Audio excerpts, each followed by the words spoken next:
Save the Connally Reservation. The Connally Reservation keeps the World Court from asserting jurisdiction over our internal affairs.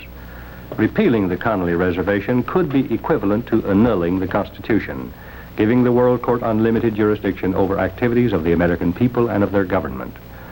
The World Court consists of 15 judges chosen by the United Nations. No communist nation accepts World Court jurisdiction, but they can have judges on it. The Soviet Union has the unique right to have 3 judges on the World Court. No other nation can have more than 1. The last major effort in the Senate to repeal the Connally Reservation was made in 1960. The public stormed Washington politicians with protests, and the Connally Reservation was saved. Shortly after the 1964 elections, the Johnson administration gave notice that it will again try to repeal the Connally Reservation. That is a summary of my report on Save the Connally Reservation. The full report after a message from my sponsors.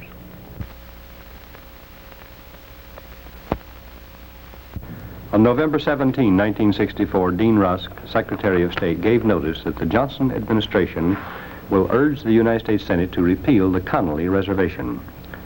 The Johnson administration seems to think it has a mandate from the people to do something which the people have emphatically demonstrated they do not want done. Repealing the Connally Reservation could be equivalent to annulling the Constitution of the United States. The United Nations Charter established the World Court, which consists of 15 judges nominated by the UN Secretary General, elected for 9-year terms by a majority vote in the UN Security Council and in the General Assembly. 9 judges constitute a quorum for the World Court to do business. A majority of the 9 can render judgments. This means that 5 judges on a court of 15 can make decisions. No judge can be removed from the court regardless of what he does, except by unanimous decision of the other 14 judges. The court establishes its own jurisdiction. There is no appeal from a decision of the court. Thus, the World Court is a most extraordinary judicial body. The most astonishing thing about it, however, is that it can be staffed and controlled by nations which spurn its jurisdiction. Of the present 15 World Court judges, 7 are from nations which do not accept the court's jurisdiction at all. 2 of the present World Court judges are from communist nations, Poland and the Soviet Union. No communist nation accepts the court's jurisdiction, but all can have judges on it. And the Soviets enjoy the unique right to have 3 judges on the World Court. No other nation can have more than 1. When we joined the UN in July 1945, we automatically became a member of the World Court, but were not bound to accept its jurisdiction unless our government filed a formal declaration of acceptance. Senator Wayne Morse introduced a resolution to authorize such acceptance, but specifying that the World Court could not have jurisdiction over matters which are essentially within the domestic jurisdiction of the United States. Conservative senators raised a vital question. Who will determine whether a matter is essentially within our domestic jurisdiction? The Morse group said the World Court itself should make that determination. Conservatives said this would give the World Court unlimited jurisdiction over our national affairs. The court could, for example, hold that American immigration and tariff policies affect all nations and are therefore international matters, subject to control by international authority. United States Senator Tom Connally, Texas Democrat, proposed an amendment or reservation to the Morse World Court resolution. The Connally Reservation consists of 6 words, as determined by the United States. On August 2, 1946, the Senate approved the Morse World Court resolution as amended by the Connally Reservation. Thus, our acceptance of the World Court jurisdiction provides that the United States will not accept compulsory jurisdiction of the court in matters which are essentially within the domestic jurisdiction of the United States as determined by the United States. Internationalists immediately began a propaganda campaign to kill the Connally Reservation. In 1960, they thought they were ready. Democrat Senator Hubert Humphrey, joined by Republican Senator Jacob Javits, had introduced a resolution to repeal the Connally Reservation. Eisenhower had endorsed the proposal. Senator J. William Fulbright scheduled hearings before the Senate Foreign Relations Committee in January 1960. apparently intending to hear only witnesses who favored repeal. It seemed cut and dried. The Connally Reservation would be repealed before the public even knew what the reservation was. When word got out, however, the public was quick to realize that repeal of the Connally Reservation meant unconditional surrender to the World Court. Washington politicians were deluged with wires, letters, petitions, and resolutions demanding that the Connally Reservation be saved. In March 1960, Fulbright's Foreign Relations Committee tabled the Humphrey proposal to repeal the Connally Reservation, not letting it go to the Senate for a vote. Liberals who want to repeal the Connally Reservation imply that the United States stands alone in dishonor for nullifying the rule of law in international matters because the Connally Reservation does not permit the World Court to assert whatever jurisdiction it pleases over American affairs. That is totally false.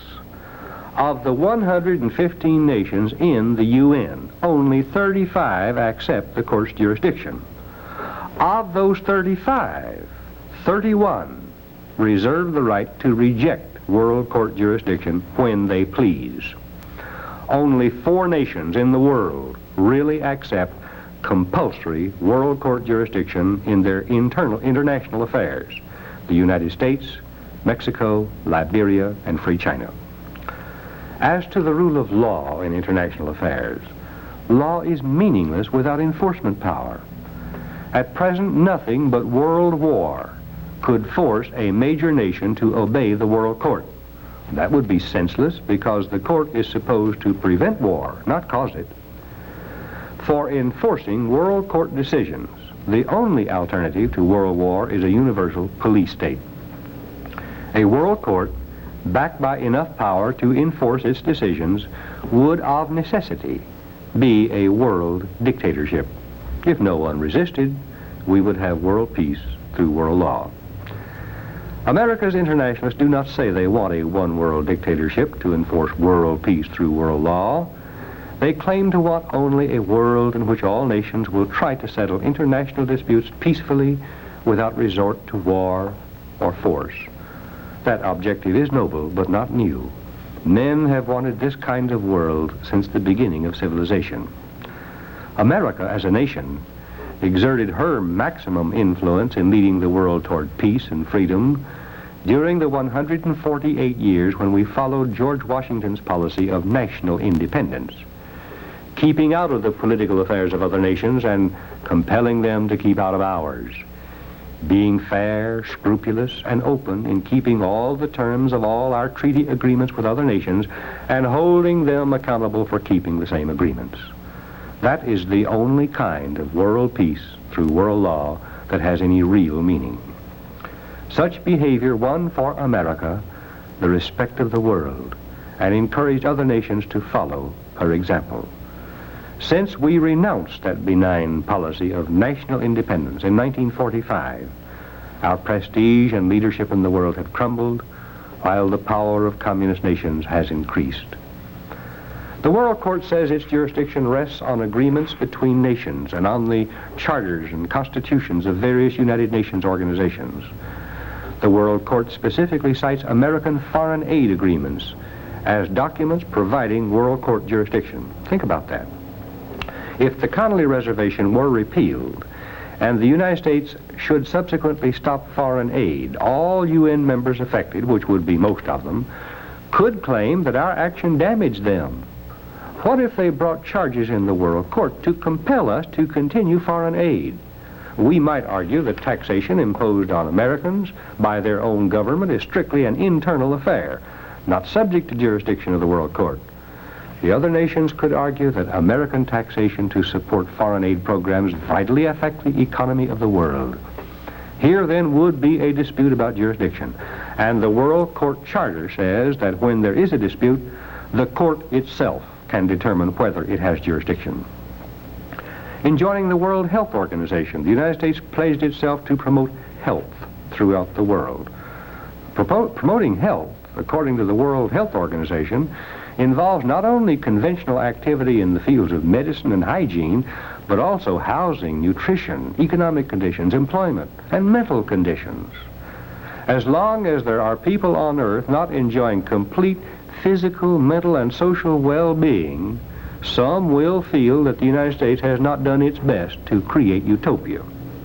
If we repealed the Connally Reservation, nations less prosperous than we are could formally charge us with failure to fulfill our treaty pledge to the World Health Organization. The charge would be an international matter, subject to World Court jurisdiction, because the court says so, citing the World Health Organization Constitution as authority. Without the protection of the Connally Reservation, Americans, because of the UN Genocide Convention, would be exposed to arrest, transportation overseas, and trial before the World Court if accused of causing harm in any way to any member of a national, ethnical, racial, or religious group. Surely the public can and will, in 1965, as it did in 1960, storm the Senate with an irresistible volume of demands that the Senate reject all efforts to repeal the Connally Reservation.